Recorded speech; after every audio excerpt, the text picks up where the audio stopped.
আসসালামু আলাইকুম, রিয়াজ টেক টিউবে আপনাদেরকে স্বাগতম। আজ আমি আপনাদেরকে দেখাবো কম্পিউটার কিভাবে অটো শাটডাউন করতে হয়। কম্পিউটার অটো শাটডাউন করার জন্য প্রথমে আমরা স্টার্ট মেনুতে চলে যাব, তারপর এখানে আমরা সার্চ করব RUN লিখে।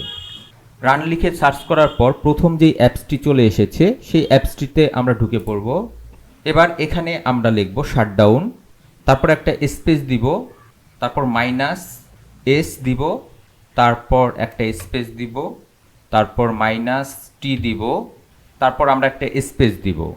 এরপর আমরা যতটুকু সময় পর কম্পিউটারটি শাটডাউন করতে চাই সেই টাইমটা আমরা এখানে টাইপ করে দিব। আমরা যদি 15 সেকেন্ড পর কম্পিউটারটি শাটডাউন করতে চাই তাহলে আমরা 15 সেকেন্ড টাইপ করে দিব। আমরা যদি 1 ঘন্টা পর কম্পিউটারটি শাটডাউন করতে চাই তো আমরা 1 ঘন্টাকে সেকেন্ডে কনভার্ট করে নিব। তো এর জন্য আমরা স্টার্ট মেনুতে চলে যাব, তারপর ক্যালকুলেটারে চলে যাব। এবার ক্যালকুলেটারে আমরা জানি 60 মিনিটে 1 ঘন্টা, তো আমরা 60 মিনিটকে সেকেন্ডে নিয়ে আসব। তো 60 ইন্টু 60, তারপর আমরা সমান সমান দিলে দেখতে পাচ্ছি 3600।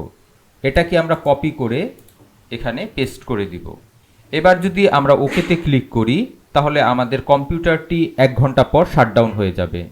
তো আমি আপনাদেরকে 15 সেকেন্ড পর কম্পিউটারটি শাটডাউন করে দেখানোর জন্য আমরা এখানে 15 টাইপ করে দিব। এবার আমরা ওকেতে ক্লিক করব। এবার আমরা ওকেতে ক্লিক করার পর আমরা কম্পিউটার স্ক্রিন থেকে ক্যামেরা স্ক্রিনে চলে যাব। এবার আমরা ক্যামেরা স্ক্রিনে চলে এসেছি। এবার আমরা ওকেতে ক্লিক করব। আমরা দেখতে পাচ্ছি আমাদের কম্পিউটারটি শাটডাউন হয়ে যাবে, তার একটি মেসেজ চলে এসেছে। আমরা চাইলে এটাকে ক্যান্সেল করে দিতে পারি। আমরা দেখব কিছু সময়ের মধ্যেই আমাদের কম্পিউটারটি অটোমেটিক শাটডাউন হয়ে যাবে। আমরা দেখতে পাচ্ছি আমাদের কম্পিউটারটি অটোমেটিক শাটডাউন হয়ে গেছে।